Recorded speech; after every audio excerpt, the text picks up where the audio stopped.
Hi friends, welcome to our channel. ఈరోజు మనం constructions ఇన్ఫ్రాస్ట్రక్చర్కి సంబంధించిన ఒక కంపెనీ గురించి నేను మీకు వివరంగా చెప్తాను. దీంట్లో ఆల్మోస్ట్ ఎక్కువగా బ్యాంక్ వాళ్ళు హోల్డ్ చేయడం జరిగింది. ఓకే, అలాగే నేను సెబీ రిజిస్టర్ని కాదు, నేను ఈ వీడియో ఎడ్యుకేషన్ పర్పస్ కోసం చెప్తున్నాను. ఈ స్టాక్ను మీరు బై చేసే ముందు మీరు అనాలిసిస్ చేసి రీసెర్చ్ చేసి ఫైనాన్షియల్ అడ్వైజ్ నుంచి సలహా తీసుకొని ఇన్వెస్ట్ చేయడం మంచిది. ఓకే, నేను ఏ వీడియో చెప్పినా కానీ లాంగ్ టర్మ్ కోసం మీకు చెప్తున్నాను. మినిమం 2-3 ఇయర్స్ మీరు హోల్డ్ చేసుకొని ఉంచుకోవాలి. అప్పుడే మీకు ప్రాఫిట్ ఇవ్వడం జరుగుతుంది. స్టాక్ మార్కెట్ అంటే ఒక రోజులో ప్రాఫిట్ రావడం కాదు. అలాగే ఇంట్రాడే మటుకు చేయమాకండి. ఇంట్రాడే ఈజ్ వెరీ డేంజర్ అనమాట. చాలామంది లక్షలు పోగొట్టుకొని ఉన్నారు, కోట్లు పోగొట్టుకొని ఉన్నారు ఒక రోజులో సంపాదించడానికి. ఇప్పుడు మనం వీడియోలోకి వెళ్తే గిన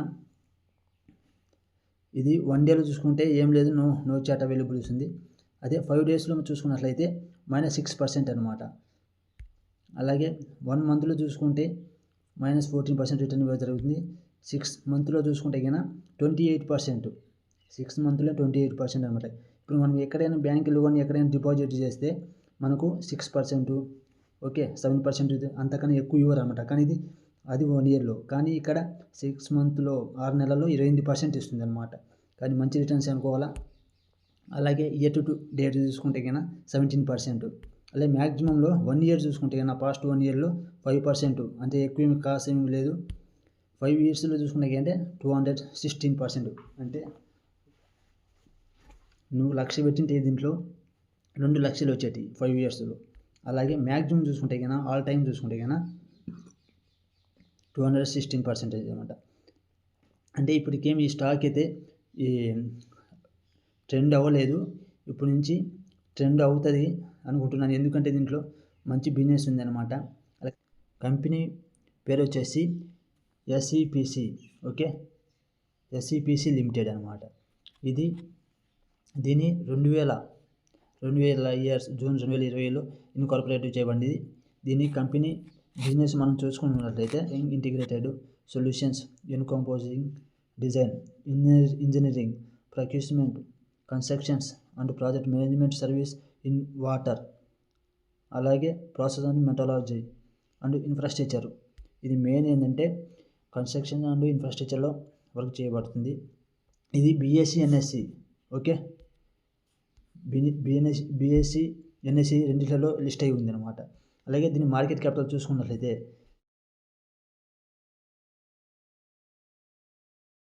3,737 కోట్లు అనమాట. ఓకే, అలాగే మార్కెట్ కరెంట్ ప్రైస్ వచ్చేసి 23.9లో ఉంది. అలాగే దీని హై లో చూసుకుంటే 52 వీక్ హై చూసుకుంటే 33.5, లో చూసుకున్నామంటే 15 అనమాట. స్టాక్ పిఈ చూసుకున్నామంటే 166. ఎక్కువ ఏంటంటే ఇదే మైనస్ అనమాట. కొంచెం కిందికి వచ్చింటే ఒకవేళ 20 రూపీస్ లోపల మీకు దొరికితే కన్నా తీసుకోవడం మంచి అవకాశం అన్నమాట. అండర్ వాల్యూగా ఉంటుంది. అలాగే అందుకే స్టాక్ పిఈ చూసుకోవడం మేలు. 20 కన్నా ఎక్కువ ఉందంటే అది ఎక్కువ అనమాట. అంటే మనం ₹1 సంపాదించడానికి మనం దీంట్లో ₹120 ఇన్వెస్ట్మెంట్ చేయాలి. అర్థమైంది? అందుకే పిఈ ఎంత తక్కువ ఉంటే అంత మనకు మంచిది అనమాట. అలాగే బుక్ వాల్యూ చూసుకుంటే 9.8 అనమాట. ఓకే, డివిడెండ్ హెల్డ్ ఇది డివిడెండ్ ఇవ్వట్లేదు. అలాగే ఆర్ఓసి చూసుకున్నట్లయితే return on capital equity 4.7, ROI return on equity 1.98, face value 10 అనమాట. ఫ్యూచర్లో ఇది స్ప్లిట్ అయ్యే అవకాశం ఉంది. అలాగే ఈపీఎస్ చూసుకున్నట్లయితే ఎర్నింగ్ పర్ షేర్ 0.114 పైసా అనమాట. అలాగే ఇంట్రెన్సిక్ వాల్యూ 3.25, ఇంట్రెన్సిక్ వాల్యూ 3.4 అంటే స్టాకు 8 టైమ్స్ ఇది ఎక్కువ ఉంది ప్రైస్ ఇంట్రెన్సిక్ వాల్యూ కంటే. అలాగే price to earning 166. Depth equity దీన్ని అప్పులు చూసుకుంటే 0.27 అనమాట.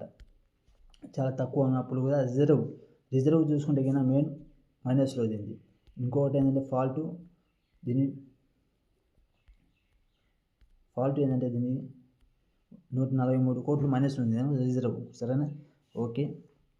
అలాగే return on equity 1.98, sales growth 18.3, profit growth చూసుకున్నట్లయితే మనం 365. అలాగే ప్రాఫిట్ ఆఫ్టర్ ట్యాక్స్ 22.6. టోటల్ అసెసెట్ అంటే దీనికి ఇది భూములు కానీ ల్యాండ్ కానీ సంవత్సరం మొత్తం దీనికి 2,432 కోట్లు అన్నమాట మొత్తం కలిపి. ఇంత రిజర్వ్ చూసుకుంటే మనం మైనస్లో ఉంది, అది చాలా తక్కువే కంపెనీకి. ఇక్కడ ఇయర్లీ ప్రాఫిట్ లాస్ చూసుకున్నట్లయితే కంపెనీ ఓకే 20లో 1,208 కోట్లు సేల్స్ చేయడం జరిగింది అన్నమాట. సేల్స్ ఇది 583, 329, 379, 561. ఠీకే. Total 12 month 635. అంటే వీళ్ళు కూడా ఇవి పెరగడం జరుగుతున్నాయి, సేల్స్ కూడా వీటి ఎక్స్పెన్షన్ ఇవి ఖర్చు కూడా పెరుగుతున్నాయి అన్నమాట చిన్నగా. అలాగే అదర్ ఇన్కమ్ నుంచి కూడా వీటికి లాభం రావడం జరుగుతుంది. చూడండి పెరుగుతూ ఉంటాయి ఇయర్లీ. ఇంట్రెస్ట్ కూడా ఉంటుంది. ఇది ఇంట్రెస్ట్ కూడా డబ్బులు ఇంట్రెస్ట్ ఇవ్వడం, ఇవి వాటి వల్ల వచ్చే లాభాన్ని కూడా ఇక్కడ చూపించడం జరిగింది. అలాగే ప్రాఫిట్ బిఫోర్ ట్యాక్స్ కూడా మీరు లాస్ట్ 3 years 4 years నుంచి చూసుకుంటే కన్నా లాస్ట్ మైనస్ ఇవ్వడం జరిగింది. లాస్ట్ 3 years నుంచి ఇప్పుడు ప్రెజెంట్ 2 years నుంచి చూసుకుంటే కన్నా ప్లస్లో రావడం జరిగింది. అలా నెట్ ప్రాఫిట్ కూడా చూసుకున్నట్లయితే ప్లస్లో రావడం జరుగుతుంది. ఈపీఎస్ ఎన్ని పర్సెంట్ చూసుకున్నట్లయితే 0.15. డివిడెంట్ ఇది ఇవ్వలేదు అన్నమాట, డివిడెంట్ ఏం లేదు ఇది. అలాగే బ్యాలెన్స్ షీట్లో మనం చూసుకున్నట్లయితే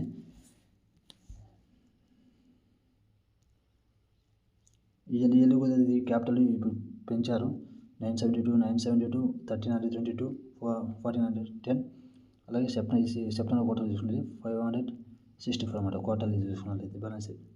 అదే రిజర్వ్ కూడా చూసుకున్నట్లయితే మెయిన్ ఏంటంటే ఇది రిజర్వ్ అన్నమాట. రిజర్వ్లో మైనస్లో ఉంది. ఠీకే.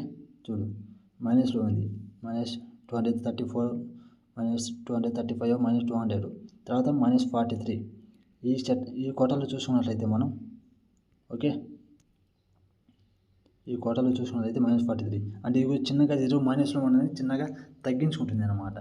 బోరింగ్ కూడా చూసుకున్నట్లయితే చిన్నగా ఇవి తగ్గించడం జరుగుతుంది. చూడు 981, 409, 455, 381.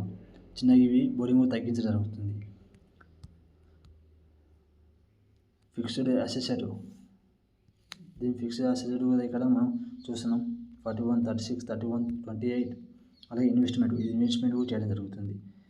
టోటల్ అసెసెట్ చూసుకున్నట్లయితే వీటి 2,432 అన్నమాట. పెరుగుతూ ఉన్నాయి వీటి అసెసెట్ కూడా.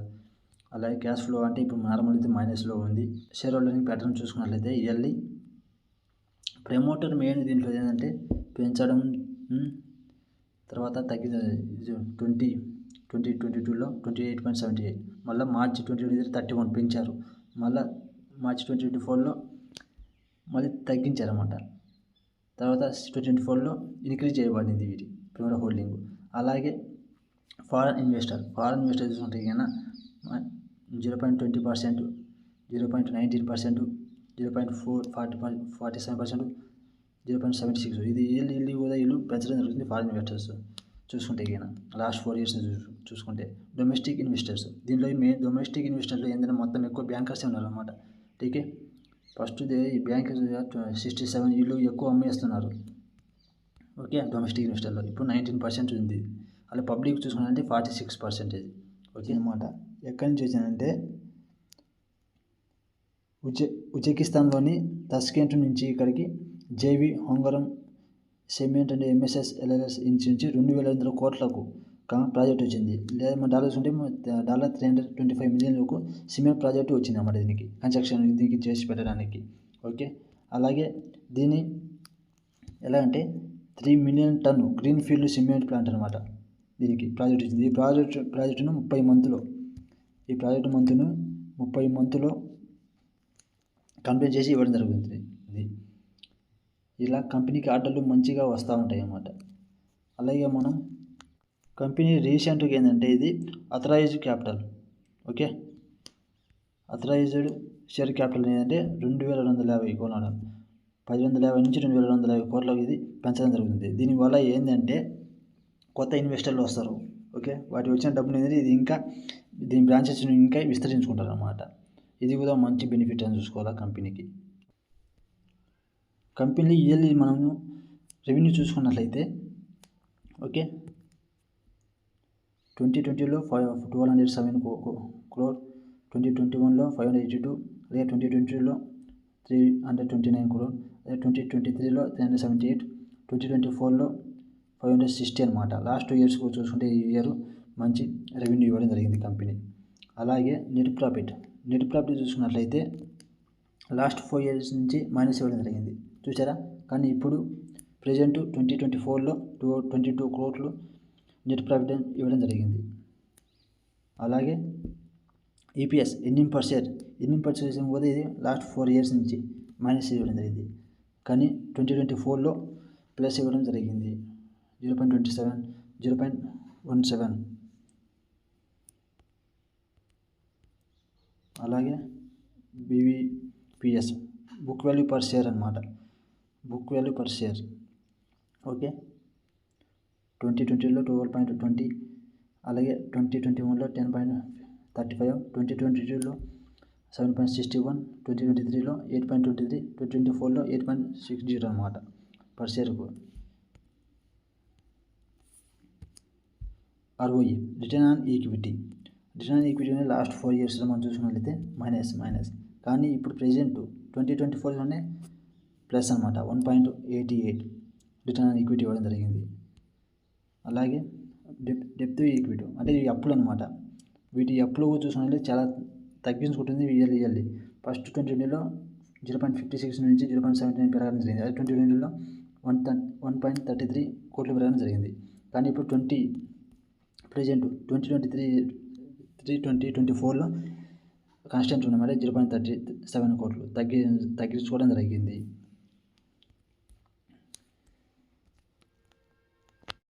ఇక్కడ డయాగ్రామ్లో మనము షేర్ హోల్డింగ్ చూసుకున్నట్లయితే ప్రమోటర్ 33.94 ఓకే.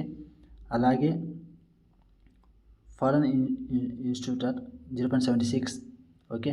డొమెస్టిక్ వాళ్ళు 19%, పబ్లిక్ ఉంటే 46.3% అనమాట. దాని అర్థంగానే దీంట్లో మీకు అర్థమైంది, దీనిలో వివరంగా మీకు చెప్తున్నాను అనమాట. ఓకే, అలాగే మీ వీడియో మీకు నచ్చినట్లయితే షేర్ చేయండి, లైక్ చేయండి, సబ్స్క్రైబ్ చేయండి, కామెంట్ చేయండి. డిఐ వాళ్ళు అంటే డొమెస్టిక్ వాళ్ళు అన్ని బ్యాంకులు చూడండి. ఇక్కడ పంజాబ్ నేషనల్ బ్యాంక్ టాప్లో ఉంది 6.41% holding, central bank of India 4.78, south Indian bank limited 2.41, bank of India 1.74, industrial bank limited 1.46, bank of Baroda 1.03. చూసారా దీంట్లో కంపెనీలో మొత్తం బ్యాంక్ వాళ్ళు దీంట్లో డొమెస్టిక్ ఇన్వెస్టర్లు అన్నమాట. మంచిగా హోల్డ్ చేసి పెట్టారు. వీళ్ళు ఇప్పుడు ఇక్కడి నుంచి కాదు హోల్డ్ చేసింది, చాలా ఇయర్స్ నుంచి వీళ్ళు హోల్డ్ చేసి పెట్టారు. అలాగే అందుకే ఫ్యూచర్లో కంపెనీ మీకు మంచి రిటర్న్స్ ఇవ్వడం జరుగుతుంది. అంటే అందుకే ఏ కంపెనీ అయినా ఏ స్టాక్నైనా మీరు బై చేశారంటే మినిమం 2-3-4 years మీరు ఉంచుకున్నట్లయితే అప్పుడు మీకు మంచి రిటర్న్స్ ఇవ్వడం జరుగుతుంది. అందుకే రైట్ టైం ఇన్వెస్ట్మెంట్ అంటే స్టాక్ అండర్ వాల్యూ ఉన్నప్పుడే మనం బై చేసుకోవాలి. ఓకే, ఇప్పుడు మార్కెట్ ఏంటంటే చాలా కిందికి వచ్చింది కాబట్టి డౌన్ ట్రెండ్లో ఉంది కాబట్టి ఇప్పుడు కూడా ఏ స్టాక్ అయినా కానీ 20-40-30% కిందికి వచ్చింది అనమాట. అప్పుడే మనం డబ్బులు ఇన్వెస్ట్మెంట్ చేసుకొని హోల్డ్ చేసుకున్నట్లయితే మంచి రిటర్న్స్ ఇవ్వడం జరుగుతుంది. డబ్బు పట్టుకున్నదంటే మళ్ళీ మనం బై చేయడానికైతే ఛాన్స్ ఉండదు అనమాట. అందుకే ఏంటంటే మంచి టైం, ఇది మంచి అవకాశం. చూసుకున్నట్లయితే ఓకే, క్లయింట్ చూసుకున్నట్లయితే మనం Ahmedabad urban development corporation, NMDC limited, JSPL, Delhi Jal board okay, Kochi refiners limited, Tata steel, ఇలాంటి పెద్ద కంపెనీలు వీటిలో క్లయింట్లు అనమాట. దీనికి ఈ అన్ని కంపెనీలు వీటికి ఏమైనా కావాలంటే ఇవి క్లయింట్ ఆర్డర్ ఇవ్వడం జరుగుతుంది.